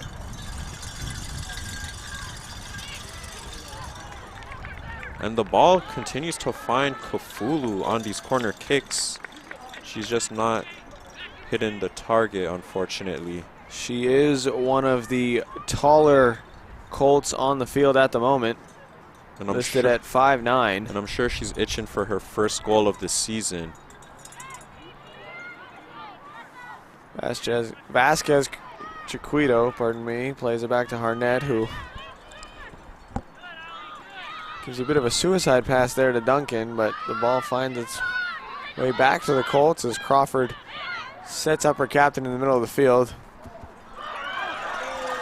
Reagan Hutchinson sprung, but Can't chase down that ball. A glimmer of hope there for the Colts, but nothing of anything came of it, as the goalkeeper Laura Hill for the Golden Shield is set to put the ball back in play from the 6-yard box.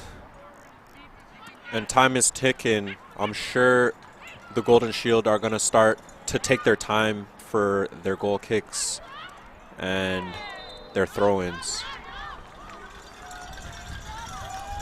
15 minutes, just under 15 minutes left to go in regulation. A couple more injury stoppages in this half, so look for there to be a little more added time, but nothing of substance really, as Emily Cullen whips that into the box, but swallowed up by Hill, as she has done all game. Looks to spark the counterattack for the Shield. Finds the head of Carrington. Crawford now farther up the field. Colts playing with only 2 on the back line. Arnett and Duncan. Another corner awarded to the Colts. One of these corners has to go in, has to find Twine at some point, wouldn't you think? Yeah, and they're getting the ball. It's not like they're not getting the ball. Just gotta kick through it.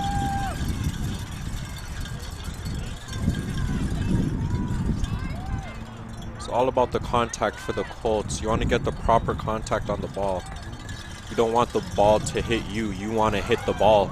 Crawford goes for goal, bounces off of a couple, but cleared off the goal line by the Golden Shield defender as Emily Duncan whips it back into the box and just wide of the goal. But Jenna Crawford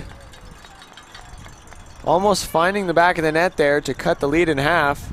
The veteran on what could be her last home game for the Colts, looking to make a difference.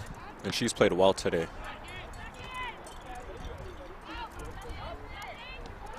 Cullen fighting for the ball. DeKoff comes to and shot and scores! What a goal by the veteran Jenna Crawford on her seniors day.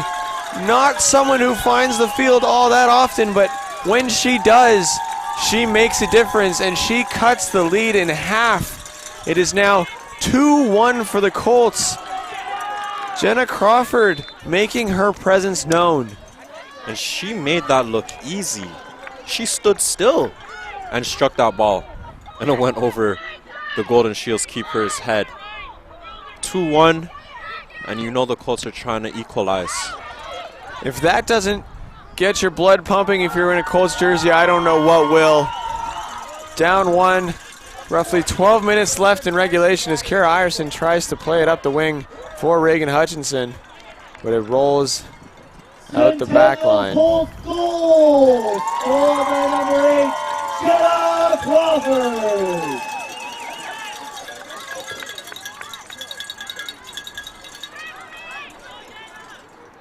Everybody in attendance and hopefully everybody at home happy for the Colts veteran. She scores 1 in front of the home crowd here at the Progress campus.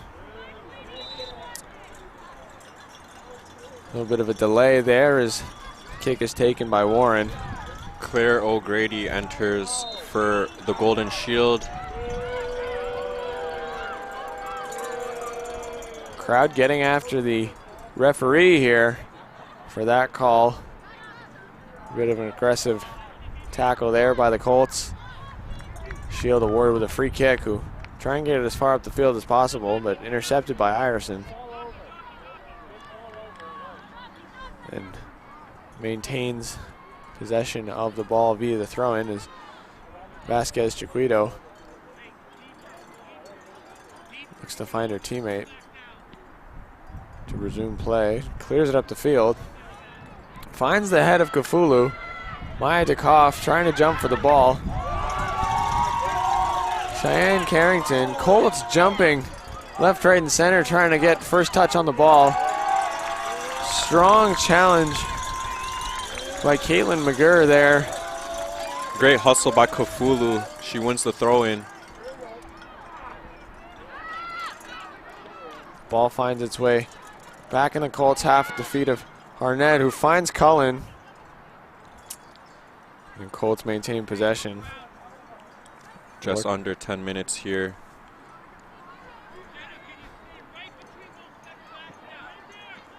Cullen now off the throw-in, clears it up, trying to get it over the head of the defender, but well read. It's Reagan Hutchinson trying to make a play up the line. Colts making their way up the field, maintaining possession in the attacking half, looking for an opportunity to go for goal and knot this thing up at 2. Free kick awarded to the Shield. Kira Ireson, apologies, penalized for the tackle from behind. Colts not happy about that one, but will have to regroup here as Aisha Warren sends it up the field.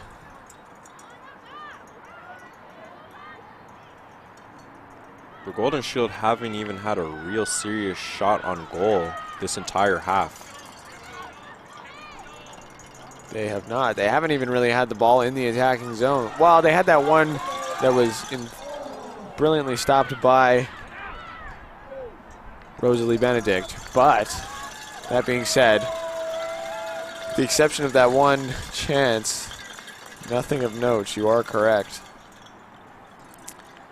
Colts obviously putting on the afterburners here. I even think the Colts could bring one more up. Got 2 defenders in the back, marking nobody. I would agree. I think Duncan is competent enough to hold up the attack for the back check to follow back as Miley DeKoff finds the ball at her feet.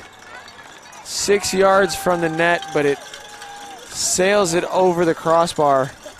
And if there's any Colt you want striking the ball in that position, it's Miley DeKoff. Absolutely. Known for her first touch on the ball. Just didn't have it there. She definitely wants that one back. Colts still have time though. Cheyenne Carrington crosses it in. But, oh.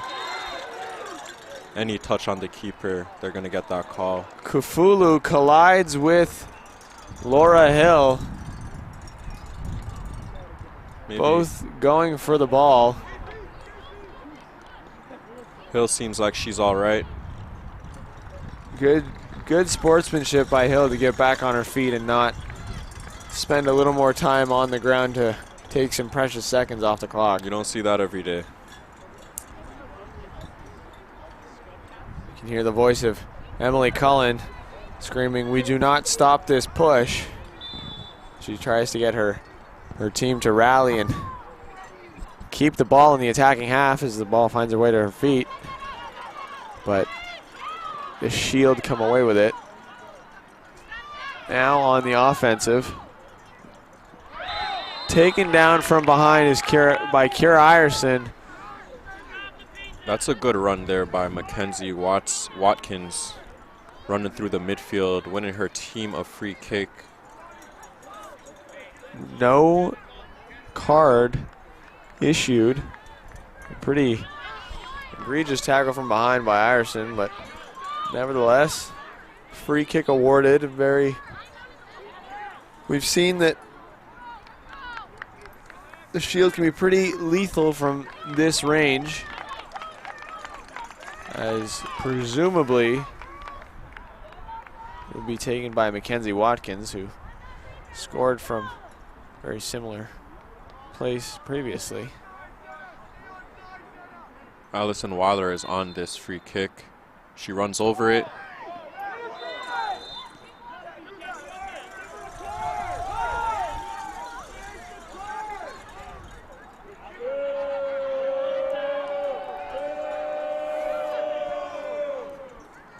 fans getting into it now. A violation of some kind on the free kick. On these free kicks, you have to wait for the referee's whistle.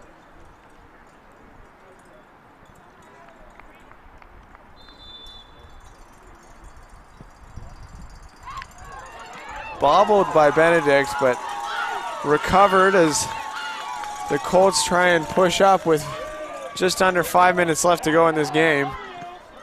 Looking for Kafulu, but cleared out by the Shield defense.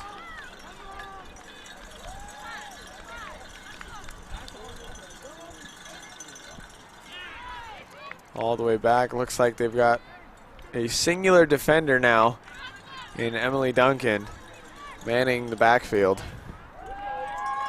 as Benedict tries to get the ball up as far as possible. One thing about the Golden Shield, they're not letting that ball bounce.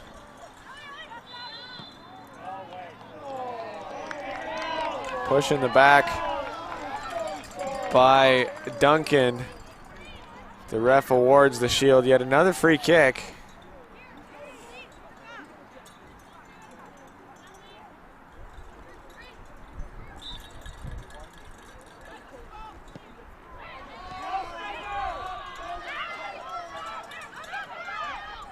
Takes a bit of a tumble there on the free kick, but the Colts come away with it and quickly intercepted by the Shield and repossessed. Taking the ball to the corner, but whiffed on it, and it rolls out for a goal kick. Swing the way of the Colts.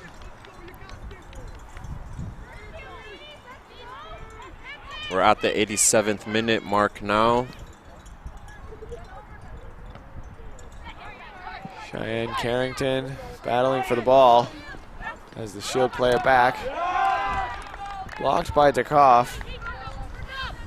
Goes out for a throw-in. Kenna Cresswell on the toss as Emily Cullen tries to fight for that ball, and it's kicked out by Jenna Crawford. Cresswell on the throw again.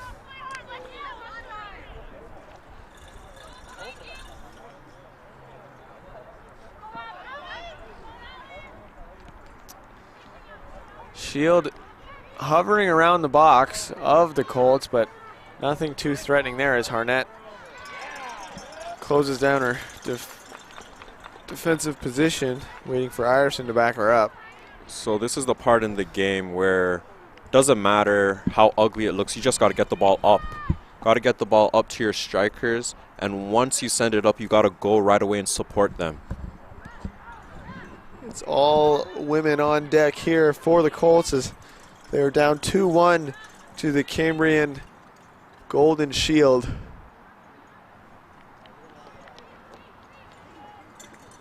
Strikers Kafulu and Dukoff looking to tie the game for their side as they're battling for home field advantage, entering into the crossover, which is the first stage of the what you might call playoffs in the OCAA, as that one gets kicked out for a goal kick.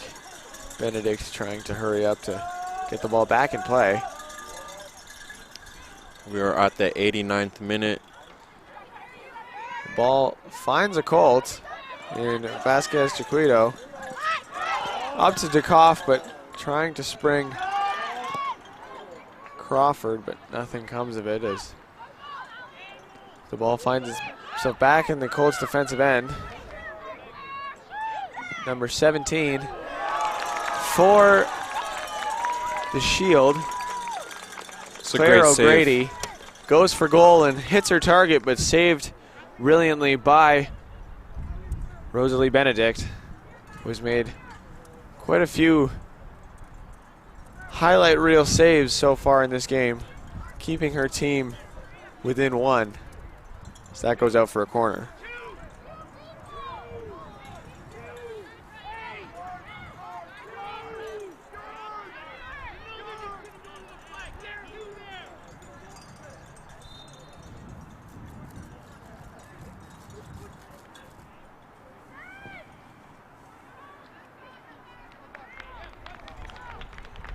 The Shield maintain possession as we have now reached the period of stoppage time. The 90th minute has struck, and the clock is ticking for the Colts. That one goes off the head of Arnett. The Shield trying to keep it in.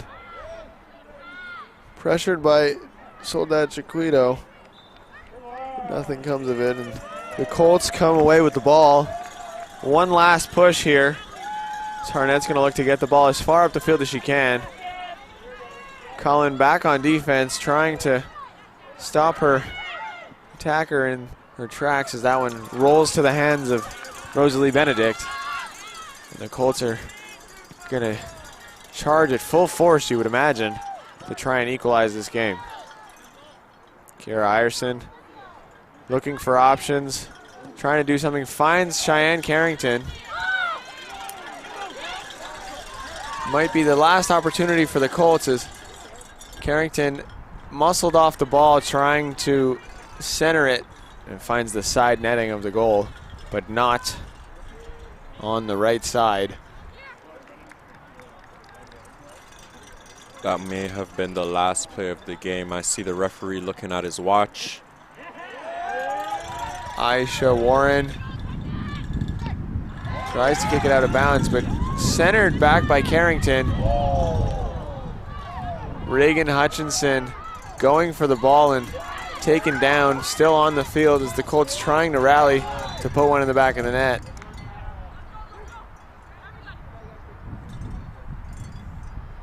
Up and ready to go is Hutchinson.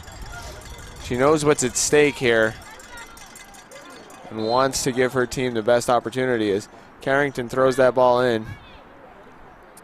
Cullen all the way up to the opposing baseline. Not a place she usually finds herself as she works backwards. The ball's got to get into the box. Trying to circle around, throws it into the box, finds her Jenna Crawford. Finds her fellow veteran in Jenna Crawford, who already has the first goal for the Colts, but the first touch corralled by Laura Hill.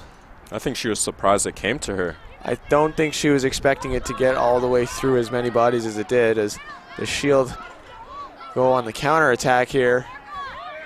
Just trying to hold the ball up, presumably waste a little time, and take a shot there, which is questionable, but it finds its way to another Shield. Allison Weiler with the shot, just goes over the net. And that's it. You hear the three whistles. You see the celebrations. The women in black and gold of Cambrian College come out on top as the Colts fall to the Golden Shield 2-1 after a valiant last-minute effort to try and tie this game up and subsequently win it on Seniors Day. Not the scene you want to see if you are wearing a Colts jersey. Three seniors playing their last home game at Progress Campus. Rosalie Benedict, Emily Cullen, and Jenna Crawford all graduating after this year. And we'd like to thank them for their devotion and their tireless efforts with the Colts colors for the last 2 to 3 years. Jordan, they are headed to the crossover game now as the away team. What does this loss and subsequently losing home field advantage do to your psyche heading into the playoffs? Well, it's disappointing not to get a home game, but at the end of the day, you're still in the tournament. So once you're in the tournament, we all know anything can happen. And from this second half, they have to realize that they can dominate a team like this, a team that has plenty of goals, and a team that they shut down a player that has 12 goals. They shut down a player that has 8 goals. So just shows you how confident, even in a loss, how confident you should be able to go into your next playoff game. Absolutely. The Colts, no shortage of talent and no shortage of heart that should get them to go on a bit of a run in the playoffs and maybe even pull out some sort of results My name is Ryan Watson. I'm joined by Jordan Stoddard. You are watching Colts soccer on OCA Live. The women's team falling 2-1 to the Golden Shield. We are now getting prepped and ready to go for the second game of the doubleheader, where the men take the field, and hopefully the Colts. Oh, hungry man, they just see what they care. I like convertible Bentleys and houses deep in the hill.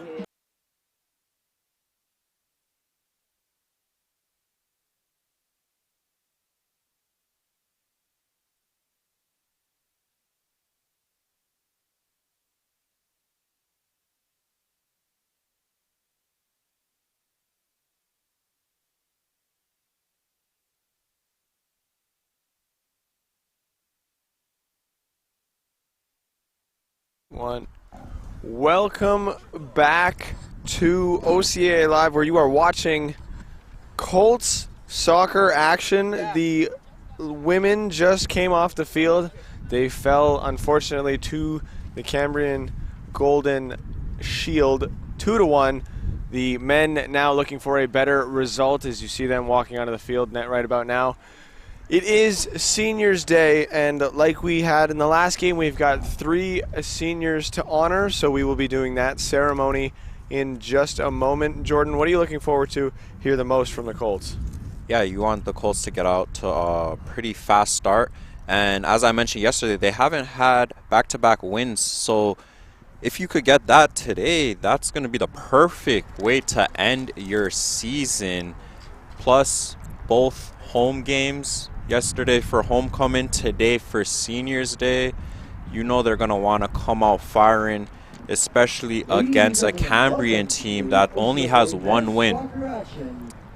We are getting ready for the seniors ceremony right about now, so we are going to let you guys watch that, and we will be back with you in just a few minutes. We ask you turn your attention towards head coach David Latavo to say a few words on our seniors in honor of Senior Appreciation Day.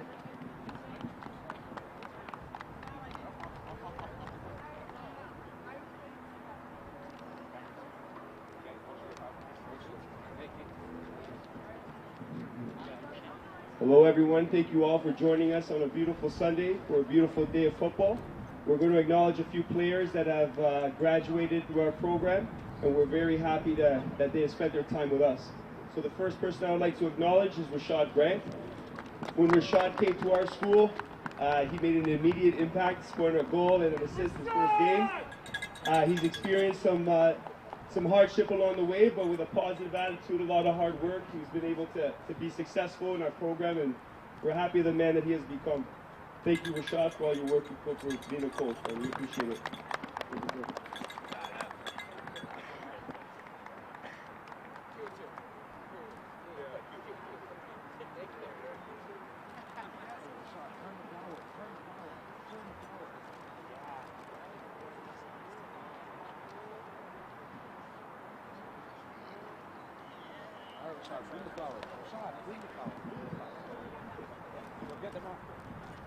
Second player we would like to acknowledge is Diego Cabrera. Diego came in post-COVID, led our team as a rookie with minutes. He's a true pedigree of what we want here at Centennial College. Great professional, really puts the team first. We're glad to have him here, and we're glad of the man he has become. Thank you very much, Diego.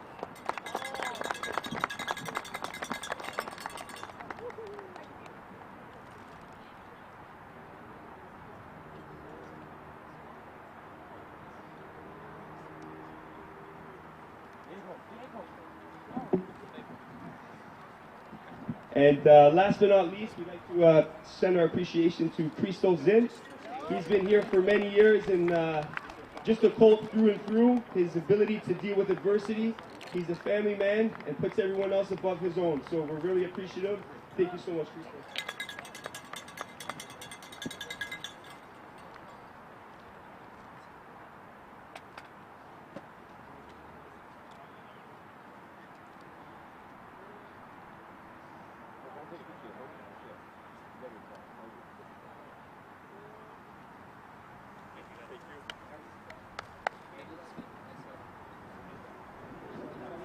There you have it. Those are the graduating seniors. For those of you that maybe couldn't hear too clearly, the one that you just saw is Christos Zinn, and then Rashad Grant and Diego Cabrera, who have all been crucial members of this Colts team.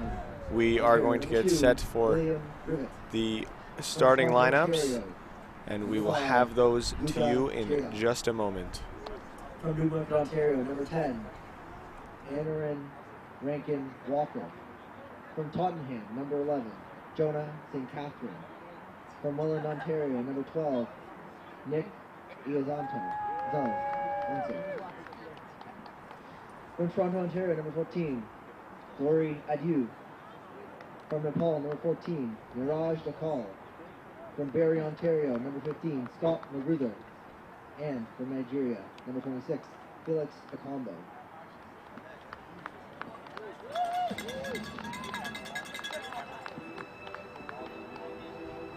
And now the starting lineup for your Centennial Colts.